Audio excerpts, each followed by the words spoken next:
அனைத்து சர்வசக்திக்கும் என் வணக்கம். காரக ஜோதிடம் அரியலூர் திருஞான ஜோதிடர் வார்த்தை அடிப்படையில் தான் ஜாதக பலன் சொல்லி கொண்டு வருகின்றேன். தமிழ் எண்ணின் ஜோதிடம் என்று பெயர் இருக்கு. தமிழ் எண்ணினும் ஜோதிடம் என்று பெயர். நவக்கரக தமிழ் எண்ணினும் ஜோதிடம் என்று பெயர். வார்த்தை அடிப்படை ஜாதக பலன். லக்கணம் என்ற வார்த்தைக்கு 4 எழுத்து. அப்போ 4 எழுத்துக்குரிய எண்ணிடம் 4, 1, 9, 7 இதெல்லாம் கூட்டாக 21. அதோடைய விதி என்பது 3. அப்போ லக்னம் என்ற ஒரு வார்த்தைக்கு விதி எண் 3. அடுத்ததாக லக்கணம் என்ற ஒரு வார்த்தைக்கு 5 எழுத்து. அந்த 5 எழுத்துக்குரிய எண்ணிடம் 4, 7, 1, 9, 7 இதெல்லாம் கூட்டாக 28.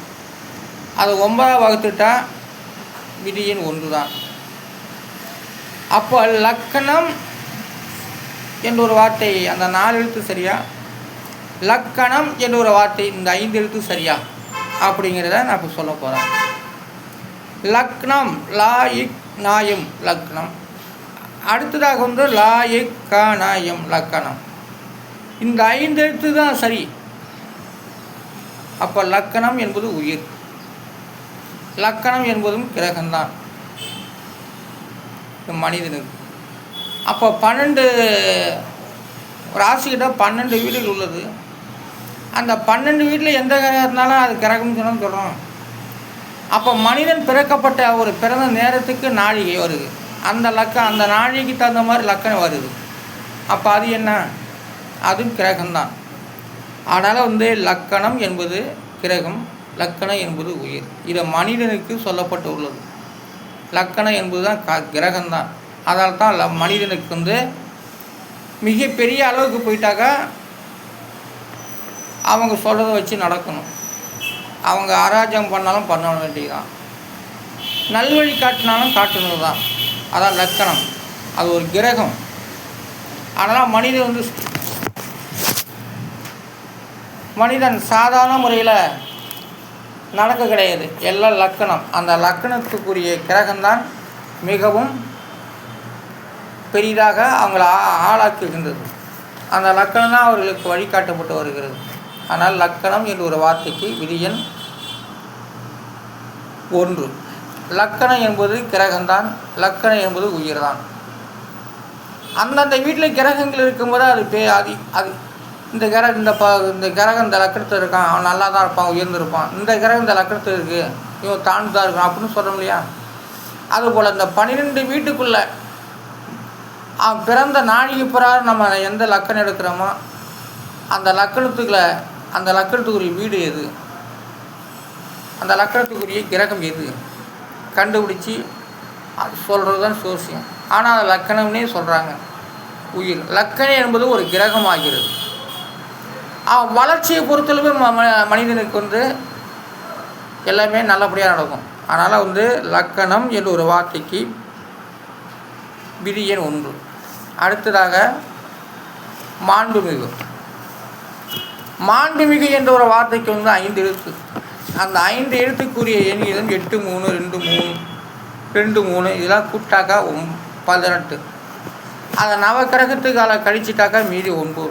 அப்போ மாண்புமிகு என்ற ஒரு வார்த்தை 9ஆம் இடம். அது திரிகோணத்தில் வருகிறது. அது பாக்கியஸ்தானம்.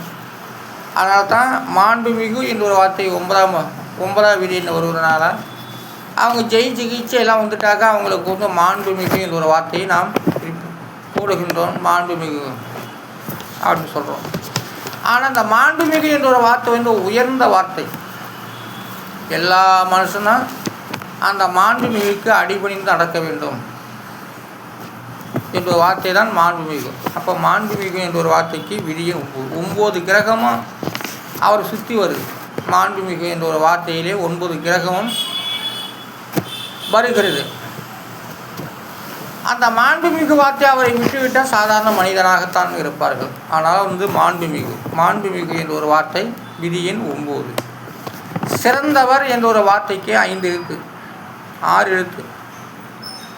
அந்த 6 எழுத்துக்கு உரிய எண்களிடம் 4 8 5 7 5 9 இதெல்லாம் கூட்டினாக்கா 38. அதை நவக்கிரகத்தால் கழிச்சிட்டா மீதி 2. சிறந்தவர் என்னொரு வார்த்தைக்கு விதியன் 2 இரண்டாம் எழுத்து பலனாக வருகின்றது. அடுத்ததாக பண்பாளர். பண்பாளருக்கு 5 எழுத்து. அந்த 5 எழுத்துக்குரிய எண்ணிலும் 9 3 7 7 9 இதெல்லாம் கூட்டாக 35. அது கிரகத்தால் கழிச்சிட்டா மீதி 8. பண்பாளர்னா 8ஆம் இடம். ஏன்னா அவர் கஷ்டப்பட்டு தான் போகிறாரு, அதனால தான் 8ஆம் இடம்.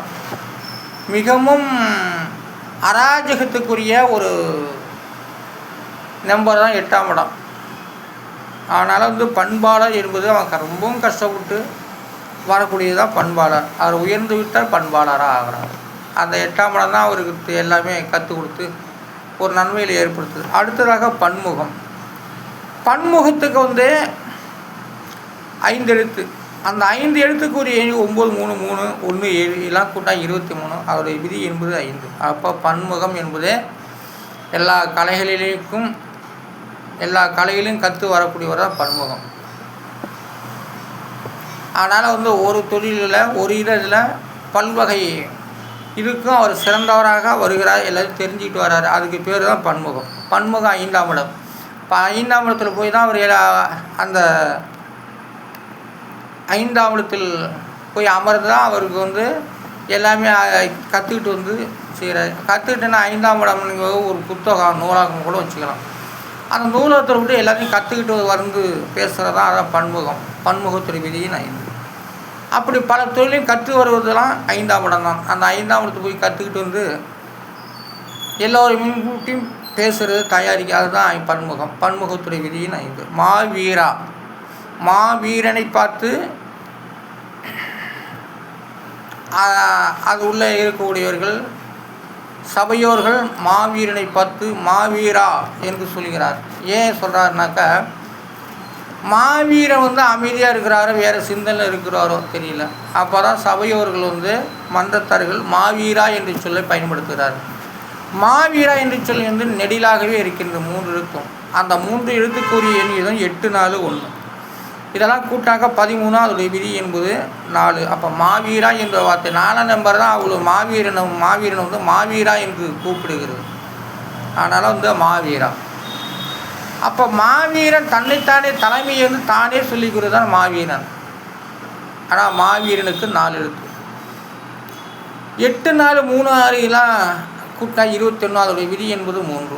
அப்போது மாவீரன். ஏன்னா ஒரு மந்திரிக்கான நான் மந்திரின்னு சொல்கிறாரு, நான் அமைச்சராக இருக்கேன்னா நான் அமைச்சர்னு சொல்கிறாரு, நான் முதலமைச்சராக நான் முதலமைச்சர். அதுபோல தான் மாவீரன் நான் மாவீரன் அப்படிங்கிற வார்த்தை 3ஆம் இடம். சபையோர்கள் மன்றத்தார்கள் உறுப்பினர்கள் தொண்டர்கள் சொல்கிறதெல்லாம் மாவீரா.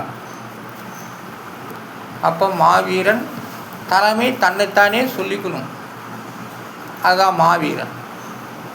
அடுத்ததாக நன்றி. நன்றிக்கு 3 எழுத்து. 8 6 9 இதெல்லாம் கூட்டா 23. அதோடைய விதி என்பது 5. அப்போ நன்றிக்கு 5ஆம் இடம். எல்லாம் 5ஆம் இடத்துல போய் கற்றுக்கிட்டு தான் எல்லாமே செய்யணும். சரி, ரைட்டு. அதனால் ஜாதக பலன் என்பது ஒரு வார்த்தை அடிப்படையில் சொல்லப்பட்டுள்ளது. அதைத்தான் நான் சொல்லுகிறேன். என்கிதமாக நான் உருவாக்கப்பட்ட சுயமாக உருவாக்கப்பட்ட என்கிறது மூலமாக நான் இதை முறையாக ஆயுசில் சொல்லிக் கொண்டு வருகின்றேன். காரகர் ஜோதிடம், அரியலூர், திருஞான சமுத்திரம். நன்றி, வணக்கம்.